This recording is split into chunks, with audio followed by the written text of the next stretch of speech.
So hello, welcome back. I'm Andy, philosophy lecturer, and today I want to tell you something about chores, these jobs that we do around the house that nobody likes, or at work, tedious, meaningless work, at least we perceive it like that, and we try to get rid of it. Nobody wants to cook for an hour when instead we could be watching TV. Nobody wants to clean the house. Nobody wants to, be strapped to a vacuum. And we try to buy a robot perhaps to do that. And all kinds of things like that. Repetitive work. And mostly it is in the household, because when it's at work, we often don't have a choice. But in the household, we have the possibility to try to get rid of it by automating it, by buying machines that will do it for us. But I also think that there is a great value in actually not avoiding these chores. If you think about it, when you look back at how life was perhaps 500 years ago, where people lived in a farmhouse in the end of the Middle Ages, what would their life have been like? They were not doing one thing like we do today. Today, I'm a philosopher, so I do only philosophy and I try to avoid doing anything else. I am a car repairman, then I do only car repairs and I don't do anything else. Or I am a houseman or a housewife, and then I don't do anything but dealing with the household.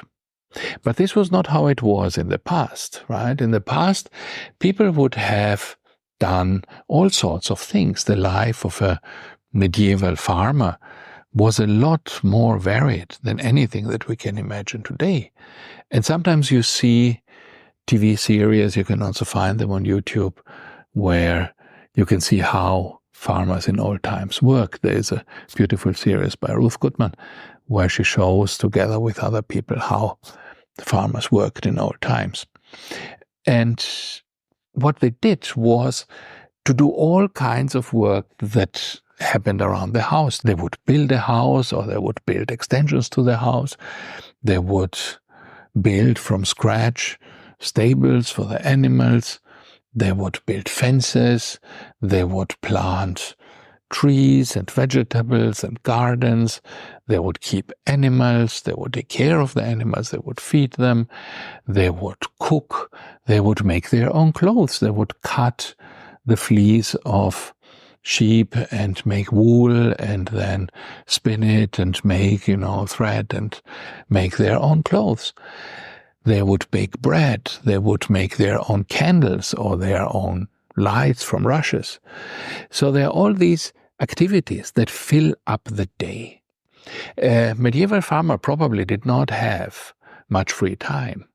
He was always busy, he or she, they were always busy.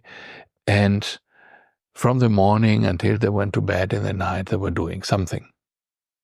But I imagine that they had a hard life.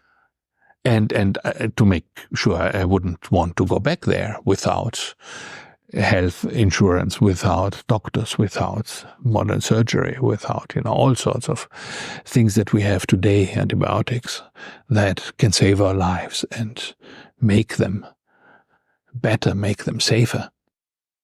But on the other hand, I think we are sometimes overdoing this comfort in the sense that we take away all the work.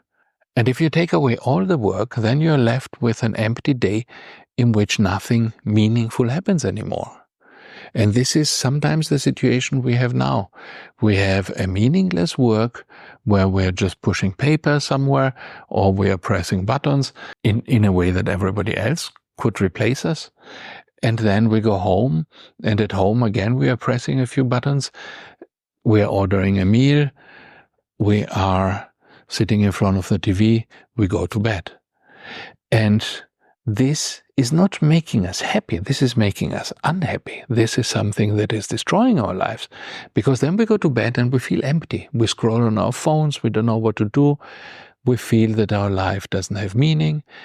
And then we have all these problems with mental health, with anxieties, with the meaning of life, because we have moved everything meaningful out of our lives, away from our lives. Looking at these TV shows, YouTube videos about how life was in the past, I realized that putting more of that into my life is not more work, but it is actually more meaning.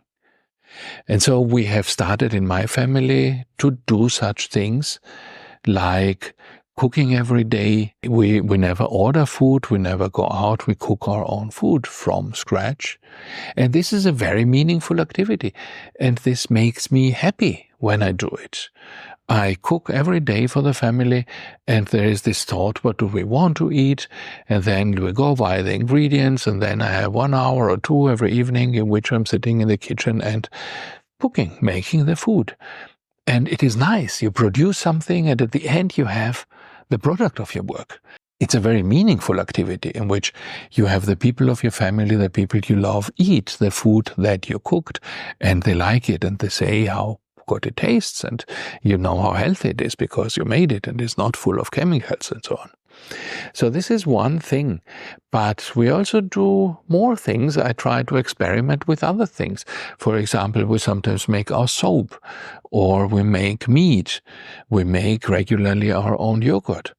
So these are all things that are easy to make, relatively easy, and they give you an enormous amount of satisfaction if you're able to do them, and they give meaning to your life.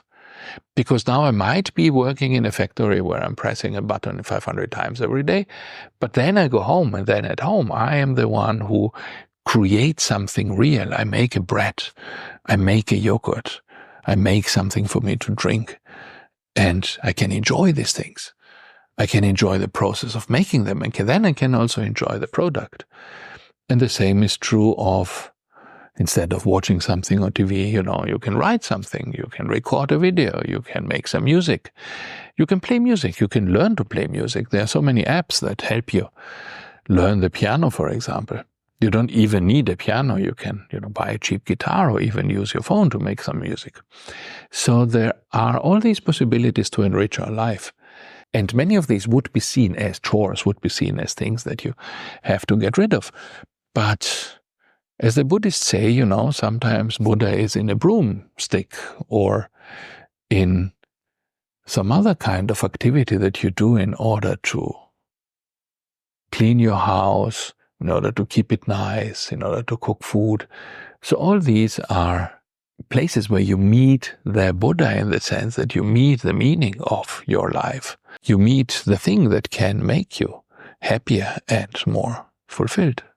So let's try, perhaps, to do some chores with this mindset of trying to find the meaning and the enjoyment in it, and the way it enriches us and gives us new skills and makes us better, more valuable human beings who not only sit on the sofa, but they're able to actually produce something meaningful.